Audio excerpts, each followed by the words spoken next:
wild mushroom, gagawa lang tayo ng oil-based na pamahid. We'll have our olive oil, some soy sauce, and yung ating herb na fresh. So gagamit ako ng ibang buo-buo and then I just chop up.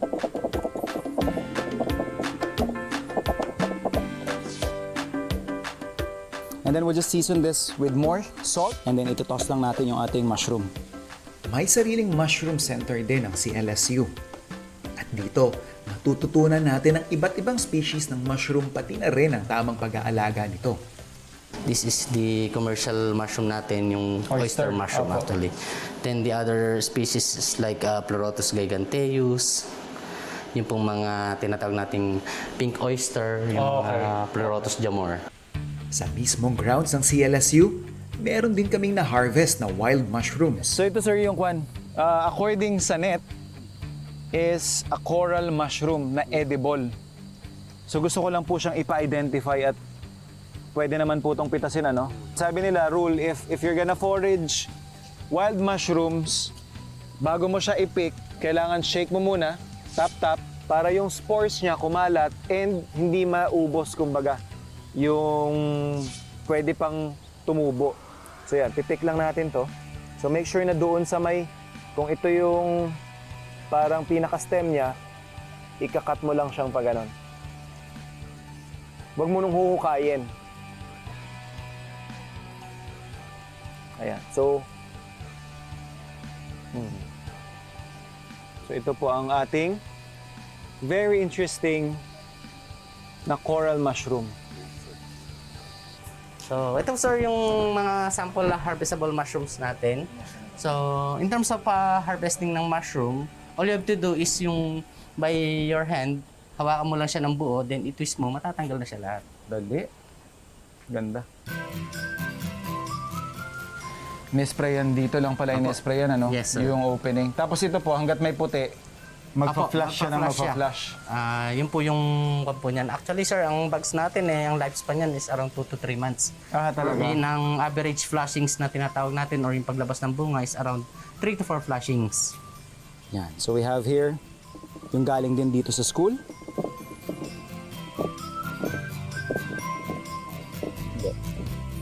And then yung ating shiitake. You can definitely use canned button mushroom kung gusto mo lang ng medyo smoky na side dish. So tutuhog lang natin siya and then ipapalit natin doon sa ating steak while it's resting.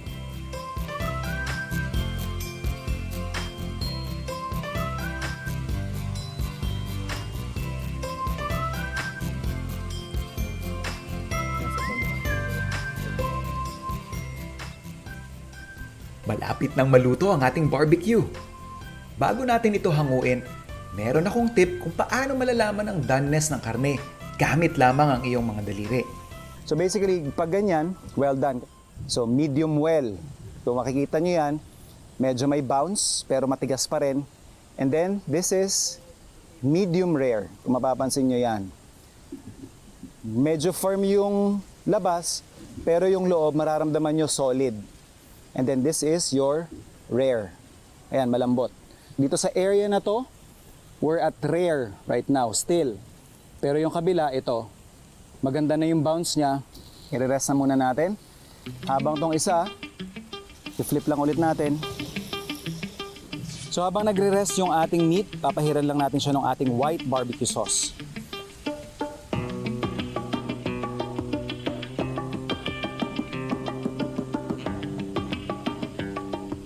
Habang nagre-rest yung ating karne, yung ating munang side dish ang ating pagtutunan ng pansin. So, yan lang.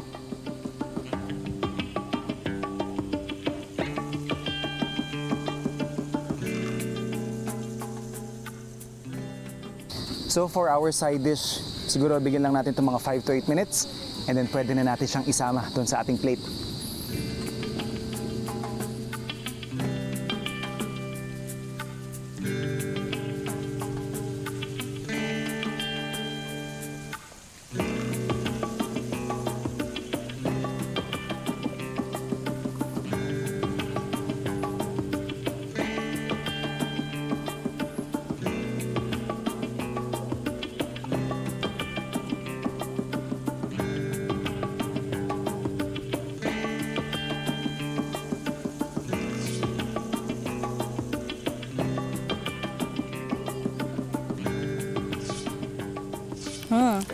Yeah.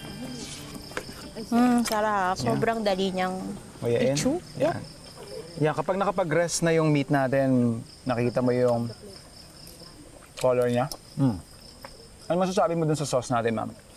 This is a Gusto ko white siya barbecue. kasi ako kasi yung type ng person na parang ayoko na masyadong madami akong nalalasahan. So, Okay.